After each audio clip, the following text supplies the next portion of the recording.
É isso aí, pessoal. Estamos dando início a um projeto, né, idealizado por mim e Dr. Majuli, que seria um podcast voltado para os operadores do direito, mais precisamente para os advogados.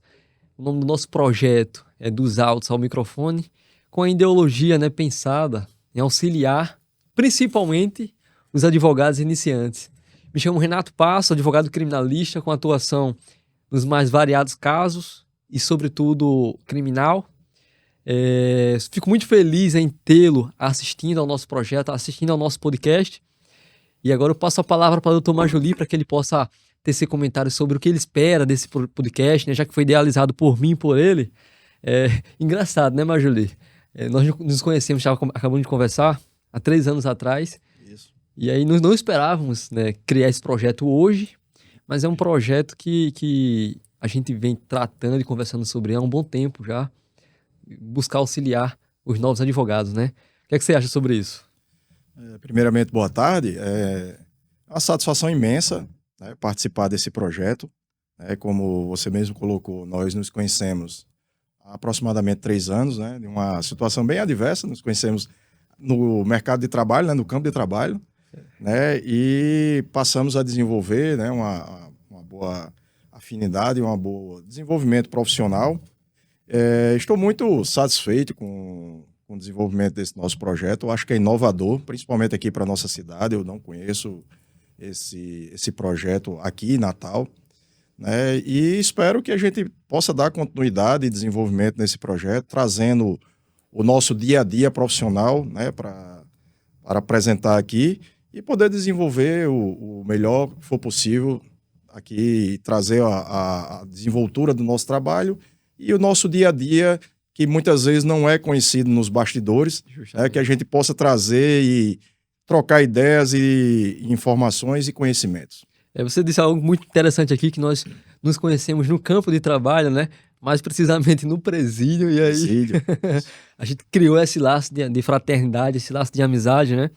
E aí as coisas foram acontecendo. E esse é o primeiro ponto que a gente pode até destacar sobre as conexões que a advocacia nos traz, né? Isso. Deixando claro que esse projeto, apesar de pensado e idealizado para auxiliar o jovem advogado, nós buscaremos trazer aqui outros operadores da área, como juízes, magistrados, promotores. Então, assim, não só voltado para a advocacia, mas sim para todos aqueles que têm interesse no campo jurídico, esperam conhecer um pouco de cada área, sobre um pouco de cada coisa ali e diversificar os seus conhecimentos, né?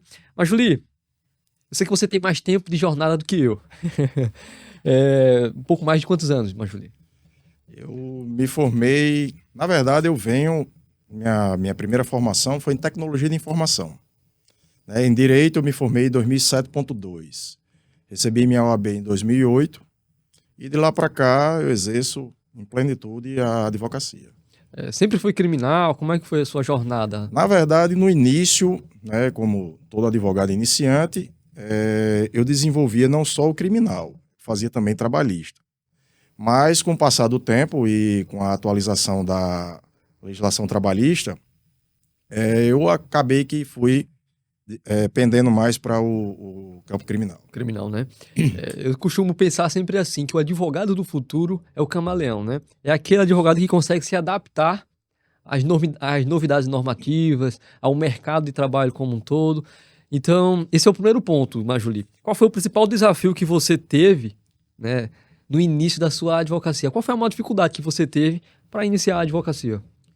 Na verdade, todo início é muito dificultoso, né? Então, assim, minha maior dificuldade foi me inserir no mercado de trabalho, até mesmo porque eu não venho de uma família de juristas, né? Apesar de o meu irmão já era advogado na época. Como eu disse, eu vinha de uma área de tecnologia, me formei em 98, comecei a trabalhar muito cedo e minha maior dificuldade em me inserir no mercado da advocacia foi justamente a conquista do mercado, o desenvolvimento do trabalho, o aprendizado do trabalho. Mas, com o passar do tempo, com o passar dos anos, e procurando desenvolver um trabalho com eficiência e um trabalho que viesse a agradar os clientes, com a naturalidade foi se acontecendo o desenvolvimento, né, da inserção no mercado da advocacia e as coisas foram acontecendo. Pois é. Eu tive um início vou falar um pouco sobre o início da minha inserção na carreira, né? Eu iniciei a advocacia um pouco depois, já estávamos no período pandêmico, e aí eu senti muita dificuldade em como aplicar o meu conhecimento, né? Aquele conhecimento que eu havia adquirido ao longo da graduação, eu não sabia como aplicar, eu não tinha a confiança de pessoas que pudessem me contratar para que eu pudesse aplicar um pouco daquilo que eu conhecia. E aí, pessoal, uma das coisas, viu, Marjolie, uma das ferramentas que eu utilizei para que isso acontecesse, passasse a ganhar credibilidade, passasse a criar um posicionamento jurídico no meio digital, foi o Instagram. O Instagram, que hoje é a nossa maior ferramenta gratuita, né? Comecei a explorar do Instagram e aí passei a me posicionar como advogado criminalista. Sim. Todavia, no entanto, porém, confesso que no início eu queria aquela advocacia de partido e aí eu queria a advocacia corporativa. Seria aquela advocacia que iria auxiliar os empresários, né? Então, eu pensava em criar aquela advocacia corporativa, pensada no trazer condições aos empresários, né? Trazer um pouco da experiência jurídica para os empresários. Só que o caminho do rio, né? O caminho dessas águas desaguaram em outra área que é o criminal. Mas hoje eu me sinto muito realizado. Basicamente, atuo em 90% dos casos do meu escritório são de demandas criminais. E o que eu posso dizer é que a gente também tem que experimentar um pouco de outras áreas para saber qual é aquilo que ela quer, né? Qual é aquela área que você se vai sentir mais confiável, mais confortável.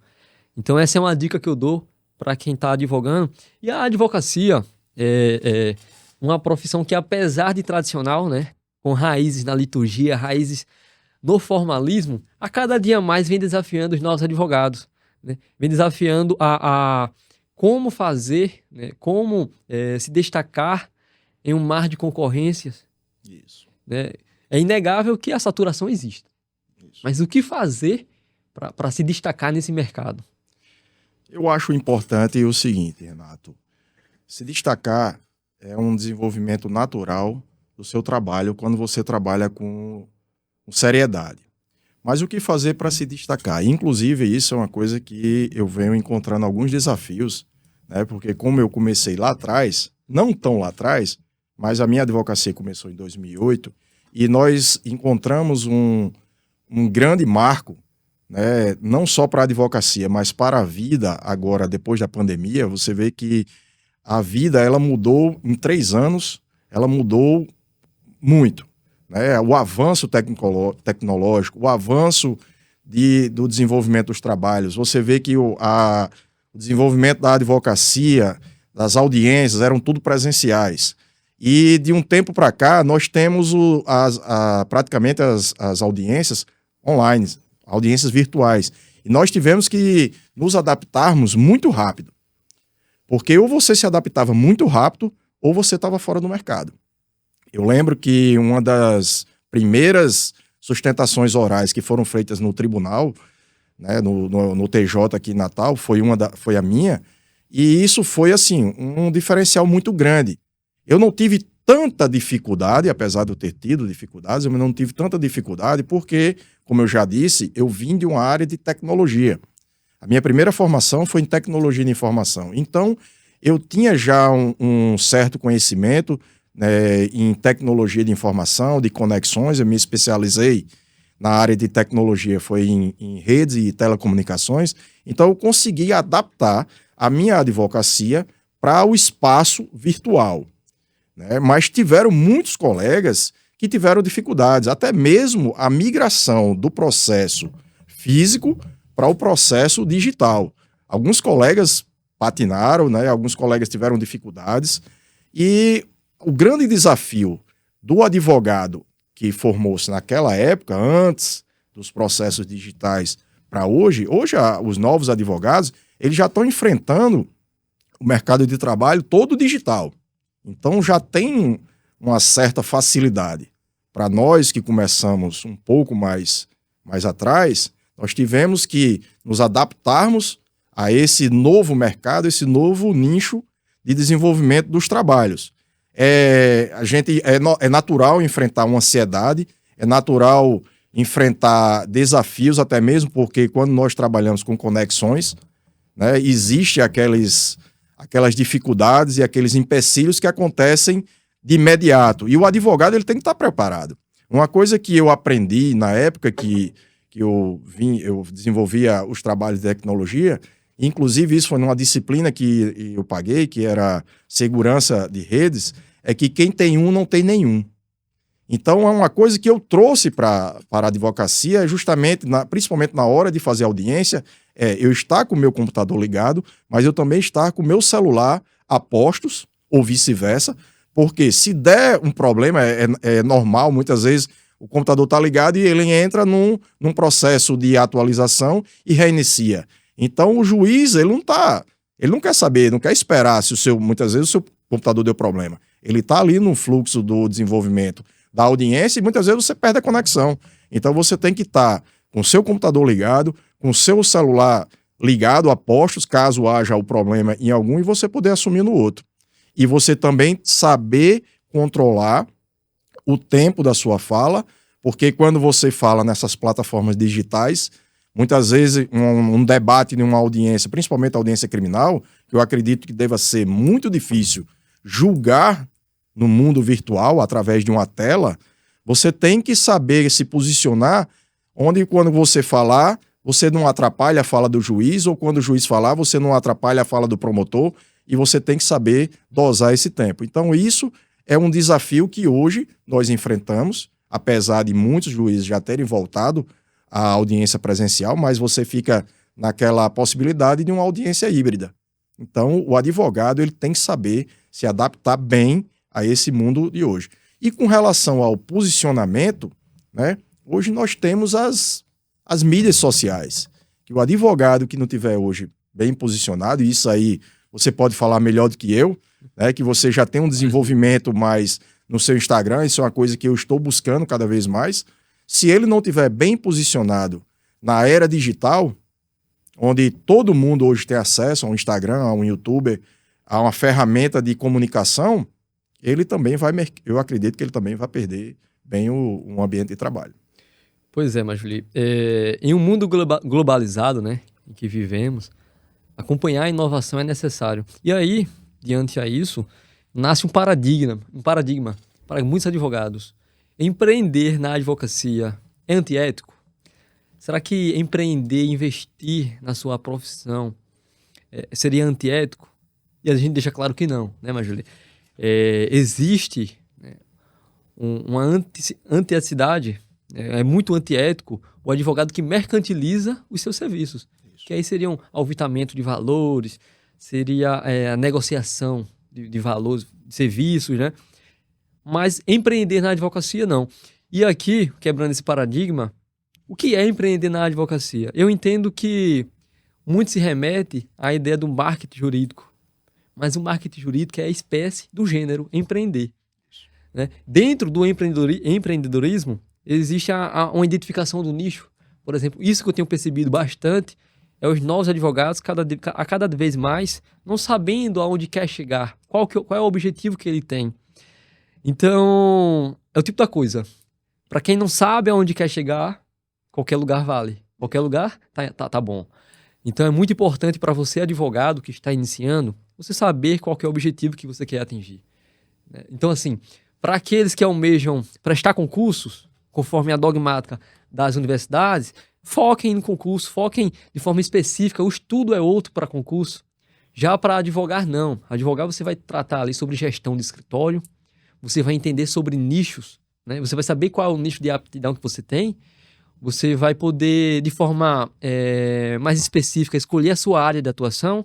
Por exemplo, um dos cuidados que eu tive ao iniciar na profissão foi em escolher o meu nicho e entender o que a persona do meu cliente espera desse nicho, né?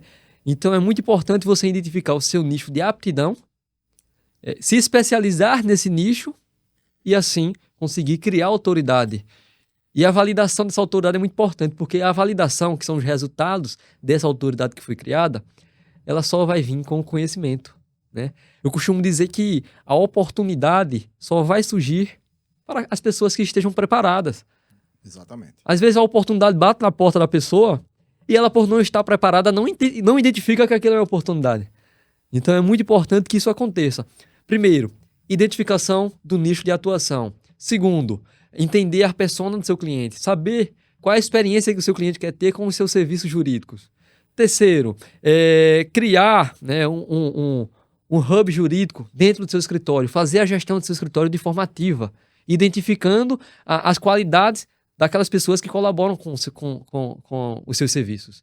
Então isso é muito importante. E, por último, e o mais importante, é o financeiro.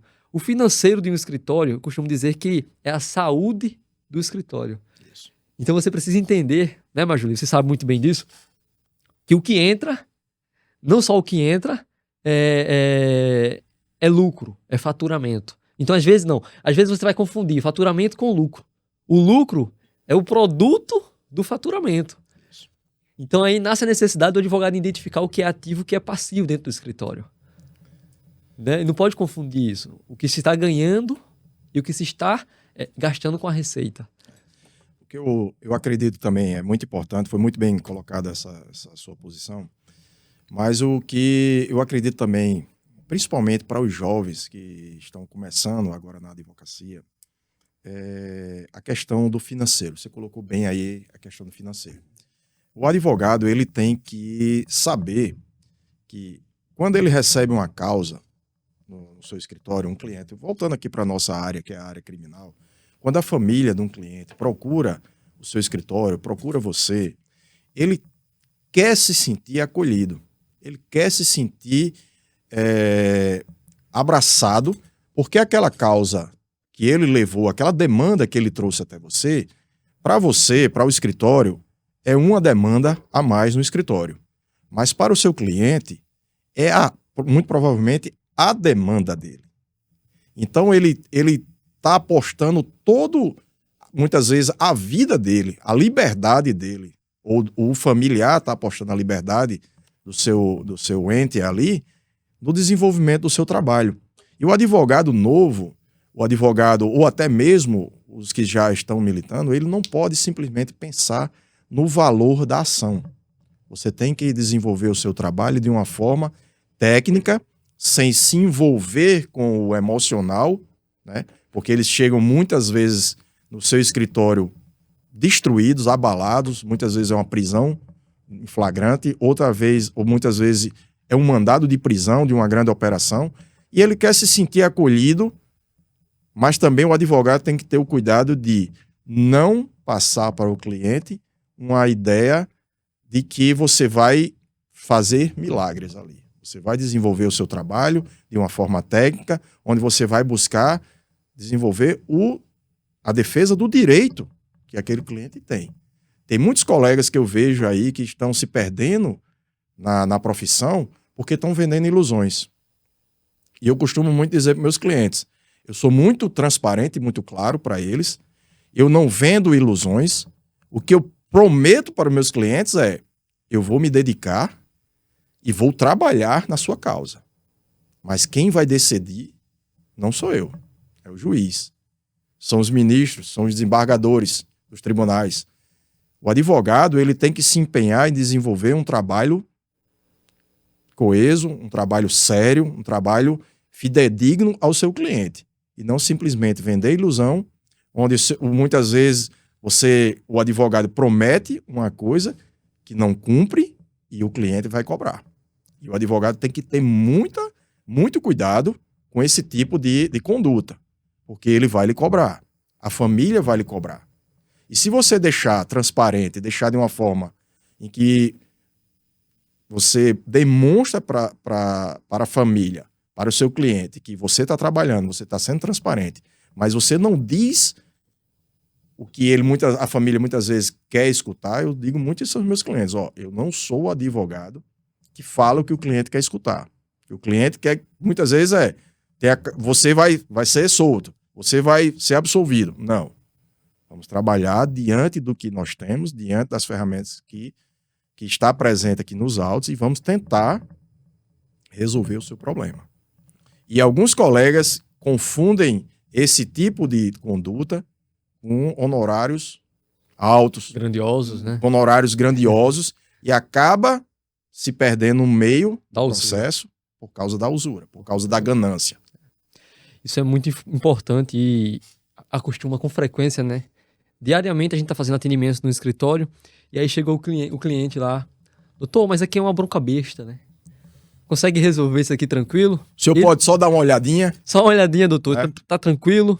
E a gente sabe que a realidade não é essa, né? Isso. Advogado, ele tem que entender que é a carreira meio. Ele tem uma atividade meio. Atividade meio, exatamente. O resultado independe. Independe, logicamente, da atuação do advogado. Vai depender da atuação do advogado, né? Como ele vai tratar o caso em si. Mas o resultado não pode ser definido pelo advogado. Então eu deixo muito claro esses pontos lá, quando o cliente me procura, que ele chega... O cliente que nos procura, sobretudo em demandas criminais, ele é um cliente vulnerável, né? Exatamente. Ele chega ali com o sistema nervoso à flor da pele, querendo... No campo de incertezas, não sabe qual que será o futuro dele. Na maioria das vezes estamos falando de liberdade, né? E aí ele procura o advogado naquele estado de vulnerabilidade e quer aquela resposta que vai consolar. Exatamente. Mas o advogado, ele não pode dar essa resposta que vai consolar. Ele tem que ser objetivo e técnico. Exatamente. O advogado que não for técnico, não tratar com os clientes de forma técnica, acaba que lá na frente ele vai se perder, como você mencionou, Majuli.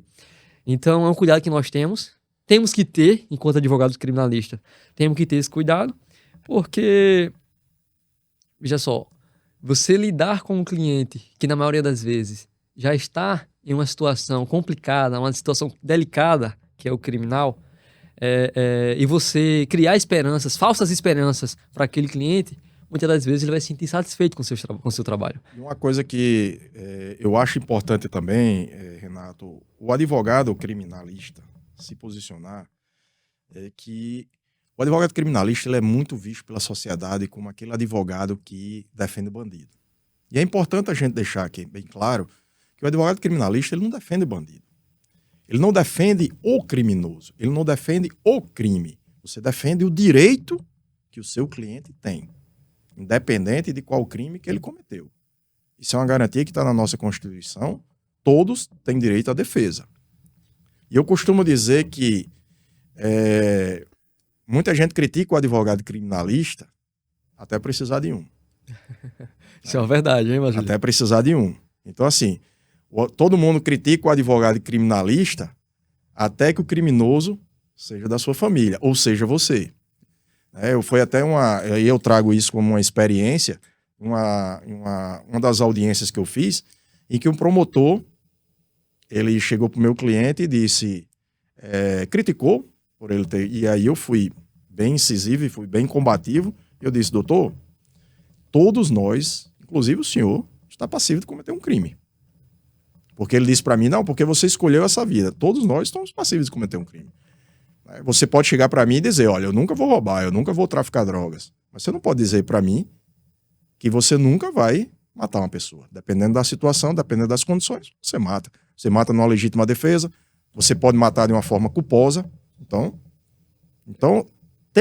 a sociedade tem que ter o entendimento que o advogado, seja ele de qual especialidade for, principalmente o advogado criminal, ele está ali defendendo um direito.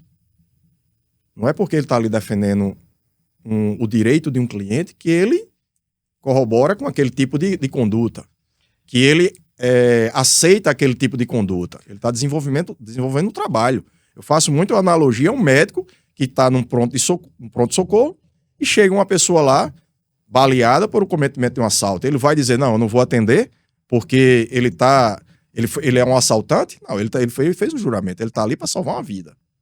Entendeu? Justamente. E nós temos um exemplo muito claro sobre o nunca serei, né? As pessoas dizem, não, eu nunca serei um criminoso. Um exemplo muito claro agora, recente, é o Bruno De Luca, né? Que por omissão de socorro está respondendo. Então, assim, a gente não pode dizer que nunca dessa água beberei. Então, deixando claro que, enquanto advogado, eu entendo que seja o principal pilar do Estado Democrático de Direito, seja o advogado, inclusive com previsão constitucional. O advogado criminalista, mais do que nunca, ele é aquele advogado em defesa de direitos e garantias individuais. Exatamente. Então, eu vou garantir que você, Majuli, não seja torturado em um sistema prisional. Eu vou garantir que eu possa responder a um processo dentro das 4 linhas, dentro do crivo da ampla defesa do contraditório, né? Então, assim, não dá para imaginar que o advogado seria o agente, o agente avesso ao Estado. Exatamente. Né? O inimigo do Estado. Então, assim, a gente não defende, enquanto advogado, a gente não defende o ato. A gente não defende o crime. Nós defendemos o direito que o cidadão tem, de ter uma pena aplicada dentro da sua culpabilidade, preenchido todos os requisitos. E aí, Majuli, uma das preparações que o advogado tem que ter é em saber, entender o que é que o seu cliente quer passar para você, entender o que o seu cliente espera daquilo que o seu resultado, que o seu serviço venha trazer. E, queira quer não, nós abarcamos até uma outra esfera, né? Que é a esfera do psicológico. Isso. Então, o advogado que também tem que ter uma boa margem ali, e um conhecimento amplo da psicologia, de outras áreas que são acessórias. Medicina legal. Inclusive, você estava falando comigo que tem um livro muito bom, você se recorda do nome desse livro? Que falava sobre balísticas. É um livro, inclusive, que eu já estudei ele e atualmente estou estudando ele novamente, que eu estou me preparando para um júri que eu irei fazer o próximo ano. Justamente ele fala sobre desenvolvimento, né, o combate aos mitos que existem dentro do tiro. Né? E muitas vezes a pessoa leiga, ela imagina que aquele tiro, o que vai matar é o disparo, a potência do calibre impactando na pessoa. E na verdade não é. Né? E como você mesmo disse, o advogado ele tem que ter o preparo do conhecimento psicológico. Lógico, nós não somos psicólogos, mas nós temos que ter esse preparo. Tanto é que na faculdade a gente paga algumas disciplinas sobre psicologia e também tem que ter um conhecimento a fundo técnico do que você vai desenvolver ali no seu trabalho de defesa. Né? Você acolhe aquela família que chega desesperada, muitas vezes porque o ente está preso ali num flagrante, ele foi preso num mandado de prisão, numa operação, e você tem que ter aquela barreira entre você identificar o que é que o seu cliente precisa, mas você também não pode se envolver com o emocional do seu cliente, porque senão você adoece. Nós temos uma carga de energia diária, seja ela dentro de um presídio, você colocou que nós nos conhecemos dentro de um presídio, mas não foi preso, foi trabalhando, Nos conhecemos lá dentro do deixando claro, né? Deixar bem claro.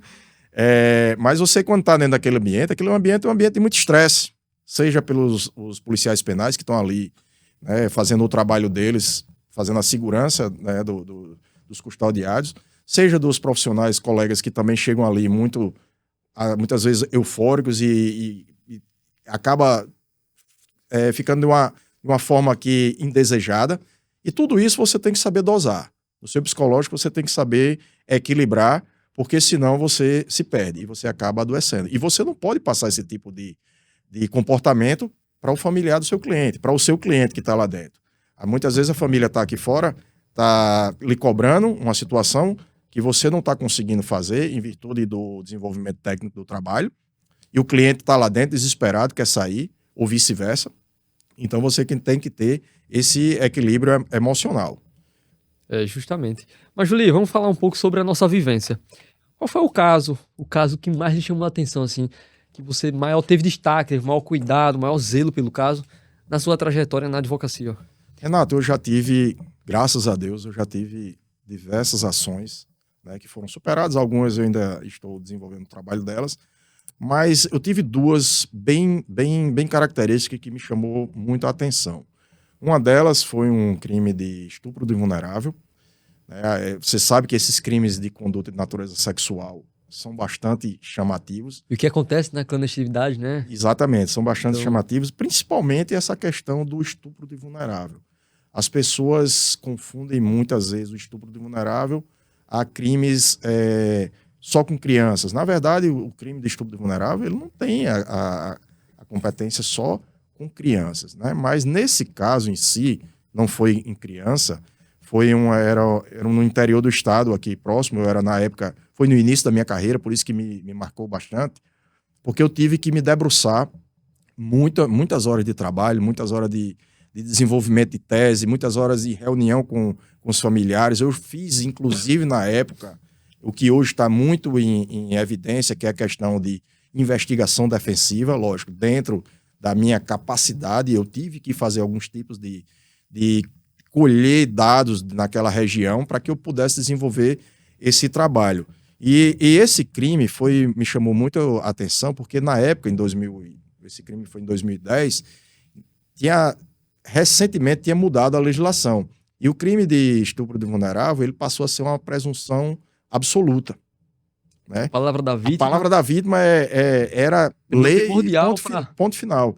E se tratava de uma relação de namoro, onde a vítima ela tinha, na época, 13 anos de idade. Nossa. E o rapaz tinha 18 anos.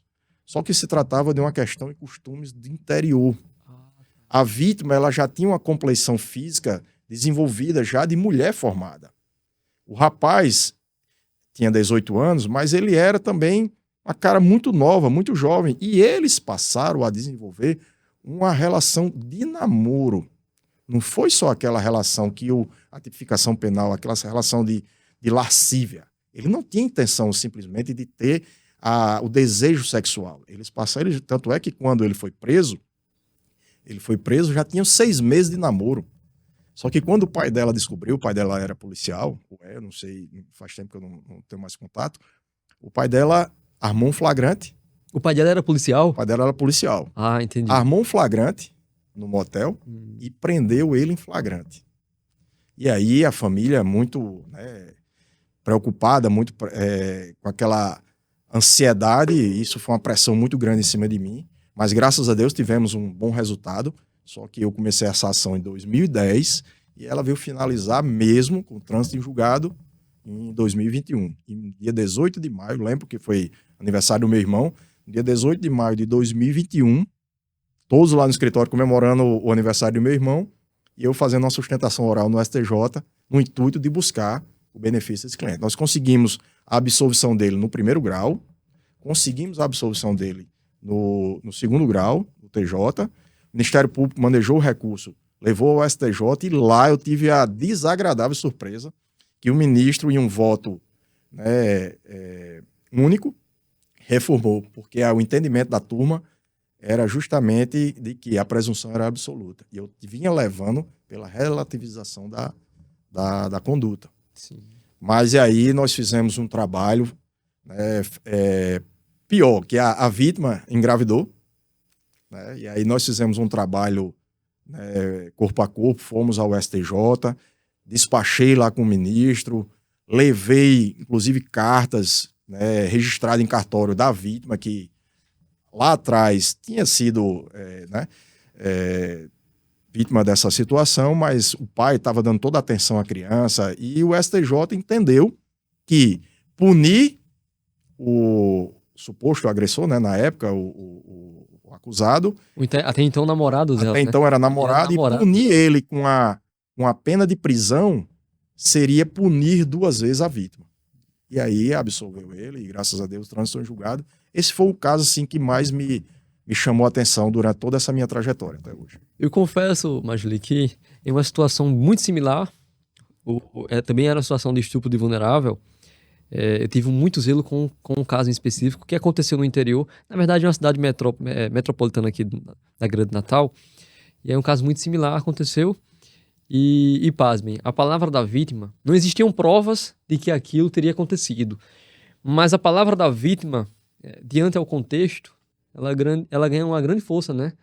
Então é um crime que acontece às escondidas, muitas das vezes acontece às escondidas, não existiam provas cabais de que aquilo teria acontecido, mas ainda assim o meu constituinte foi condenado. Estamos buscando aí reforma na decisão, mas sim, esse também foi um caso de muito cuidado no escritório, E eu confesso que muito exaustivo também, porque eu tive que fazer análise, inclusive da medicina legal, Isso. né? Fazer análise ali do rompimento, da perda do estado de virgindade. Então, assim, foi um processo em si muito rumoroso. Além da temática em si, né? Eu me recordo que eu cheguei na audiência e aí eram eu e outro advogado. Já cria uma antipatia, porque é homem representando homens, né? Então, assim, isso acontece. Isso acontece. É natural que aconteça. Um homem representando o outro. E, assim, diante daquilo que aconteceu, a temática em si, até eu me senti muito. Só que o padre da cidade foi quem me contratou para poder fazer esse acompanhamento. Eu não vou dizer, logicamente, qual foi o padre da cidade, mas foi o padre da cidade que me contratou para poder fazer a defesa desse rapaz, desse processo. Então, assim, foi um processo que impactou. Mas o processo que mais impactou na minha trajetória na advocacia foi um processo, o maior assalto que teve, o maior assalto a banco que teve aqui no estado do Rio Grande do Norte, mais precisamente na cidade de São Paulo do Potengi. Aí quando eu fui olhar os autos do processo, mais de 1.000 laudas, era mais de 500 disparos, mais de 500 disparos, mais de 500 cápsulas foram encontradas na porta da delegacia da cidade. E aí era um processo de desafiador, né? Uma musculatura enorme, né? Bem desafiador. E aí eu disse, meu Deus, como é que eu vou fazer? Como é que eu vou lidar com esse processo aqui? Só que eu já estava preparado. Eu já tinha feito uma análise prévia das linhas de defesas que a gente iria adotar. E aí, acreditem, foi um processo que me trouxe uma maior bagagem para a profissão. Era um processo com mais de 10 réus. Então nós tínhamos mais de 10 acusados. Duramos 3 dias só para fazer a instrução processual. Foram 3 dias. O processo, inclusive, foi recambiado, né? Foi feito o envio desse processo da vara de São Paulo do Potengi para a vara do Judocrim, que hoje é a vara dos crimes organizados, né? E aí, apesar disso tudo, apesar do grande acervo processual, falando, a gente ainda assim conseguiu a absolvição do nosso constituinte por ineficiência de provas. Então, assim, existia elementos, mas não existiam provas que evidenciassem a sua participação. Então, para mim, pegar um processo de uma musculatura dessa e conseguir objetivar bons resultados, né, diante a insuficiência probatória, foi uma vitória. E aí, esse processo foi logo no início da minha profissão, no início da minha carreira. Sempre falo sobre ele, sempre converso sobre ele. E, para mim, hoje é um motivo de título. É um motivo de título. Maravilha. Um processo que me chamou também muita atenção, que não foi tanto no início da minha carreira, mas foi um pouco mais à frente, mas me chamou a atenção também pela peculiaridade que tinha nesse processo. Só para que você possa entender. Esse meu cliente, olha para você ter uma ideia de como é que funciona todo o contexto desse processo. Esse meu cliente era um colombiano, estava passando férias aqui em Natal. Ele era ex-militar das Forças Especiais da Colômbia, estava passando férias aqui em Natal e conheceu uma pessoa na praia de Ponta Negra, começaram a beber e tal, e essa pessoa disse, eu estou indo a Parnamirim buscar um primo meu que está vindo de Recife. Eles, quer vir comigo? Eu disse, eu vou. Estou aqui passando férias, não desconfiou nada. E até mesmo porque não está escrito na cara da pessoa, no rosto, que ela é uma criminosa, desde que esse rapaz estava esperando um primo que vinha de Recife e vinha trazendo 8 quilos de cocaína. Minha nossa. Essa pessoa já tinha sido abordada numa blitz da Polícia Rodoviária Federal, que foi em Mamanguape. Então esse rapaz que estava vindo de Recife, ele já vinha sido abordado? Já tinha sido abordado, os policiais se disfarçaram, vieram dentro do ônibus e quando chegaram em Parnamirim, mais precisamente, eu acho que no posto Chianca, né, que o meu cliente estava mais afastado, tinha ido na loja de conveniência comprar uma cerveja, e aí quando essa pessoa que ele conheceu chegou para interceptar o que vinha trazendo a droga, a polícia prendeu, e aí o meu cliente chegou próximo e disse, o que é que está acontecendo? E aí pegaram ele também e levaram preso, conduziram ele para a delegacia da Polícia Federal. Antes viram o meu cliente colombiano, né, ligado à droga, Então, esse aqui é o traficante que está trazendo a droga da Colômbia. Logo por ser estrangeiro, né? Exatamente. E aí, o que é que acontece? Até então não tinha nada que vinculasse ele àquele crime. Coincidentemente, por ele ser ex-militar, e lá na Colômbia ele tinha direito a porte de arma, e o calibre da arma dele lá é uma 9mm, que era restrito aqui, acharam uma munição, uma única munição, na mochila dele. E aí, por isso, deram voz de prisão em flagrante, conduziram ele para a Polícia Federal. Resumindo, esse meu cliente passou 8 meses preso. Como ele não se conformava, porque ele, um ex-militar, né, lutou lá nas forças especiais, né, do exército colombiano, e estava lá sendo acusado como traficante de drogas. Mas e aí nós conseguimos, desenvolvendo todo aquele trabalho técnico, entrando em contato com a família. O pai morava na Colômbia, mas a mãe, ela era residente na Espanha. E aí tivemos que trazer toda a documentação, inclusive cartas de recomendações. Aí tivemos que fazer toda aquela tradução juramentada do Exército da Colômbia. E graças a Deus tivemos um bom resultado. Ele foi absolvido depois de praticamente 10 meses. Né? Passou 8 meses preso, mais 2 aqui residindo, né? Porque ficou com a liberdade. Para acompanhar o processo em liberdade, mas nós conseguimos a absolvição dele, ele voltou para a Colômbia e nós conseguimos bons resultados. Graças a Deus. Mas foi um fato que me chamou muita atenção pela questão de como foi conduzida, né? Pela situação. Ele era colombiano, então estava ligado ao tráfico, estava ligado, então foi muito difícil. Foi criado um estereótipo. Foi rotulado por você estrangeiro e entendido como fazendo parte daquilo. Exatamente. E aí o importante frisar, né? Hoje as grandes facções, elas estão inseridas em toda a esfera, em todo o estrato social, né? Então, você não vai saber quem é a pessoa de um traficante ou não, quando até a polícia bater na porta e você saber que era seu vizinho. Então, esse é um cuidado também que o advogado tem que ter, principalmente criminalista, com o início da profissão, né? Que vão existir aqueles incentivos de pessoas de não boas intenções, de não tão boas intenções, para que você, diante da sua usura, porque todo advogado criminalista, todo advogado que inicia, ele precisa de dinheiro. A verdade é, se ele quer dinheiro, quer fazer dinheiro, quer conseguir ter suas coisas. Você passa 5 anos na graduação estudando aquilo, e aí após 5 anos você ainda vai ter que lidar com a concorrência, você ainda vai ter que lidar com os desafios da advocacia em si, você vai ter que lidar com as dificuldades de casa. Então, fazer a dissociação do pessoal pro profissional acaba sendo bem complicado, né? Porque você, enquanto advogado, você é empresa. Você cria seu CNPJ, você é empresa, apesar de ser unipessoal, né? Individual. Mas você está ali para prestar um serviço jurídico. E aí o advogado, no início da profissão, aconteceu comigo, ele precisa de recurso. Então, muitas das vezes, quando não há princípios, acontece muito com advogados que não têm princípios, não maculam seus princípios, chega a essas propostas de usura, a facção ela chega para você, ela incentiva a prestar serviços, né, que até então no início são serviços comuns, mas pensar que não. E aí nós temos vários exemplos hoje de advogados criminalistas sendo presos, né? A Operação Carteira 2 agora, recentemente, inclusive prendeu até um colega nosso, infelizmente, né, Majuli? Eu lamento muito acontecer esse tipo de comportamento por advogados. Porque o advogado, ele é aquele profissional que ele tem que saber desenvolver o seu trabalho com seriedade, com respeito e com honestidade. Eu acho que o advogado, principalmente o advogado que está iniciando, ele não deve pensar só em dinheiro. Dinheiro é bom? Todo mundo precisa de dinheiro para viver, para desenvolver sua vida social, precisa.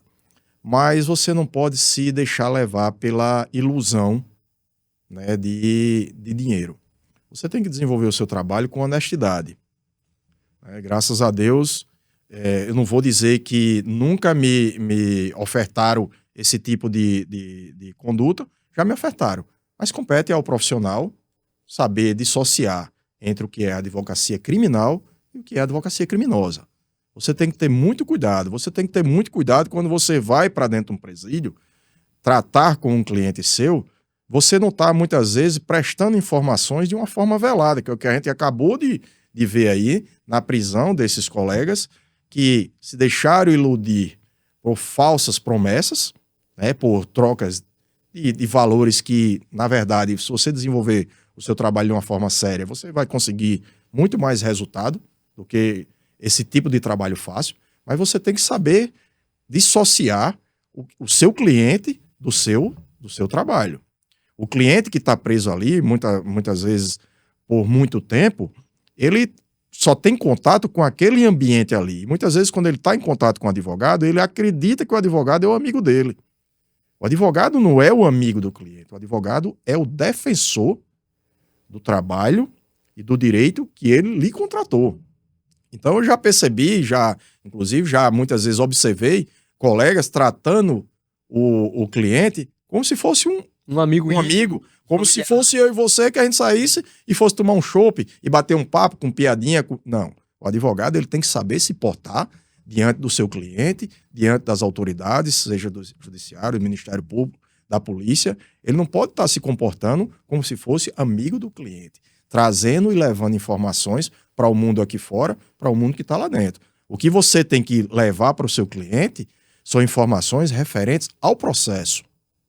Todos os meus clientes, quando eles me constituem, que eles assinam a procuração, eles são informados, tanto ele quanto a família, de que eu não levo o recado. Eu não vivo dentro de presídio. Eu vou ao presídio quando eu preciso passar a informação referente ao processo da qual ele me contratou. Eu não tenho tempo, nem tenho porquê estar indo a presídio bater papo com o meu cliente. Eu vou ao presídio, eu vou tratar a respeito da audiência dele, da tese que vai ser defendida na audiência. Eu converso com as testemunhas no meu escritório referente ao que vai ser tratado no processo. O advogado que vai para dentro de um presídio para bater papo com o cliente, para levar recado para ele, está afadado a esse tipo de insucesso. E aí ele tem que saber lidar com esse tipo de assédio, porque é direto. E depois que você entra, eu costumo dizer que é uma via de uma mão só.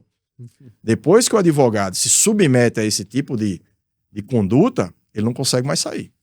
E se você conseguir dissociar esse tipo de trabalho de uma advocacia séria, você consegue ter bons resultados. Perfeito. Já vamos nos caminhando aqui para o final, né? Eu acho que as colocações do Dr. Majuli foram pertinentes, né, Majuli? Majuli, agora vamos voltar a falar um pouco sobre o projeto em si, o projeto do nosso podcast. O que é que você espera, meu amigo?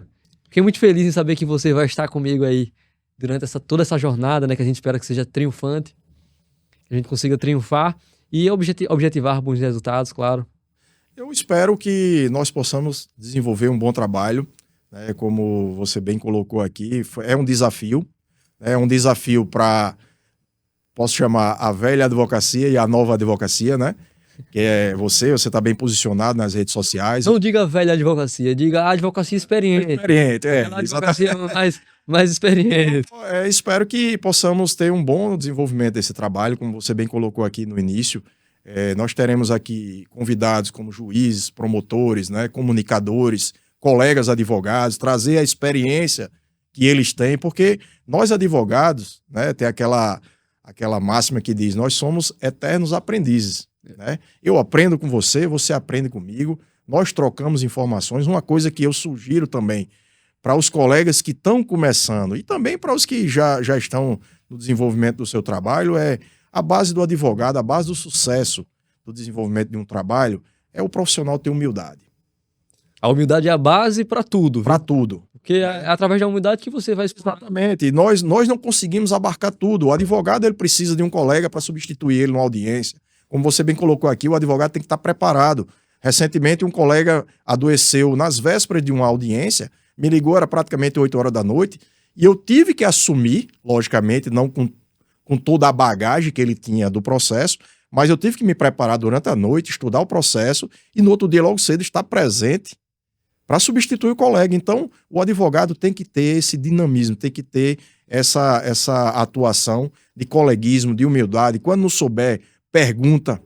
Isso. Quantas vezes eu já liguei para colegas mais experientes, estou com um problema assim, problema assado. Então, eu espero que possamos trazer bons conteúdos, boas experiências e o nosso projeto possa avançar, até mesmo que o nosso projeto não é com intuito só, né, de monetário. Nós queremos mais trazer um bate-papo, uma diversificadade mais dinâmica uma miscigenação daquilo que exatamente, do que se passa no né? mundo, né, das audiências, do nosso trabalho nos bastidores e trazer para cá para que possa ser conhecido. E você disse aqui um ponto muito importante. Inclusive, esse dia eu vi uma frase sobre a humildade, né? Isso. E a questão da conexão do advogado com outros advogados. Você está num mercado em que você não consegue dar passos sem que outro consiga estar com você ali lhe ajudando. Então é muito importante criar conexões com outros advogados, ainda que não seja do mesmo segmento, da mesma área, mas é muito importante que você, enquanto advogado, esteja com a rede de contatos muito bem basilada, né? bem calcificada. A humildade, conforme mencionou a Majoli. Esses dias eu vi uma frase que diz o seguinte, Majoli: a vida é como um destino longo. Às vezes você é um maestro. Não. A vida é como um destino longo. Às vezes você é o professor e às vezes você é o aluno. Às vezes é você quem vai ditar as regras e todos os dias você aprende. Exatamente. Então, assim, todos os dias estamos aqui fadados a aprender. Não existe conhecimento absoluto. Nós precisamos ter humildade, né, e saber ouvir. Aquele que ouve, ele consegue fazer uma interpretação muito melhor e maior do que aquele que apenas fala. Quando eu era criança, eu vi isso num birô de uma empresa que meu pai levava sempre o carro dele para fazer manutenção e me chamou muita atenção e isso me marcou até hoje. Era uma frase que dizia assim: quando você estiver subindo, nunca pise na cabeça de quem estiver descendo. Você nunca pise na cabeça de ninguém, você pode encontrar com ele quando você estiver descendo. Isso me marcou bastante, porque assim, eu tenho o meu trabalho, eu tenho o meu desenvolvimento profissional, mas eu procuro sempre ajudar, eu procuro sempre, que isso é uma coisa que é importante, justamente para quem desenvolve esse tipo de trabalho. Muitas vezes a pessoa quer pegar aquela causa por uma questão de honorários, mas não custa nada você também fazer para ajudar. Isso é importante, pro bono, isso né? Pro bono, isso lhe traz experiência, isso lhe traz visibilidade, lhe traz conhecimento. Quantas vezes eu não já fiz trabalhos, principalmente interiores, que é carente de defesa, que é carente, muitas vezes, da Defensoria Pública. Às vezes você está ali, vai fazer uma audiência do seu cliente, o juiz: doutor, esse caso aqui está nessa situação, o senhor pode acompanhar?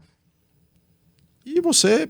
E parte também, Majuli, da função social da profissão, né? Exatamente. Você ter esse senso, esse senso de humanidade. Exatamente. É muito importante. Isso. Então, também no início da minha profissão, tiveram um processo, situações que chegaram até a mim, e aí eu não sabia nem como cobrar, como é que eu vou precificar. Eu preferi fazer o pro bono lá, ter a experiência daquele processo, poderia trazer para minha carreira, ser uma bagagem para mim utilizar em um processo similar ou algo mais na frente. E aí até hoje, essa pessoa tem um vasto conhecimento por mim, e essa mesma pessoa que eu fiz aquele processo pro bono já me trouxe vários outros processos. Então me trouxe aí vários outros clientes. Existe uma máxima que diz o seguinte: para cada cliente satisfeito, ele vai lhe trazer 3 novos clientes. Exatamente. Para cada cliente insatisfeito, ele vai lhe afastar 10. Isso. Então, onde ele passar, ele vai falar de você. De bem ou de ruim, ele vai falar de você. Exatamente. Então, acho que isso é muito importante também, você ter esse senso de humanidade, né? Fazer aquilo que você acha que é o certo. Exatamente. Mas, Juli, vamos encerrando por aqui. Eu acho assim que no nosso próximo capítulo poderíamos falar sobre gestão de comercialização do serviço, gestão de como precificar, né? Como é que a gente tem lidado com isso. E também esperamos trazer os profissionais das áreas. Inclusive, a gente já conversou aí com magistrados, né? Um promotor. E a gente possa diversificar e miscigenar aqui essa nossa conversa, esse nosso bate-papo, né, Majuli? No mais, eu só quero agradecer pelo convite de poder participar desse projeto. O projeto é nosso. É nosso, nós já estamos desenvolvendo ele há alguns meses e hoje, né, iniciamos. Quero agradecer a oportunidade e poder trazer um pouco da experiência, do nosso conhecimento aqui no dia a dia. E, se Deus quiser, será um desenvolvimento de um projeto muito, muito promissor. Acima de tudo, gratificante. É o que mais importa. É verdade. Tchau, tchau, pessoal. Até mais.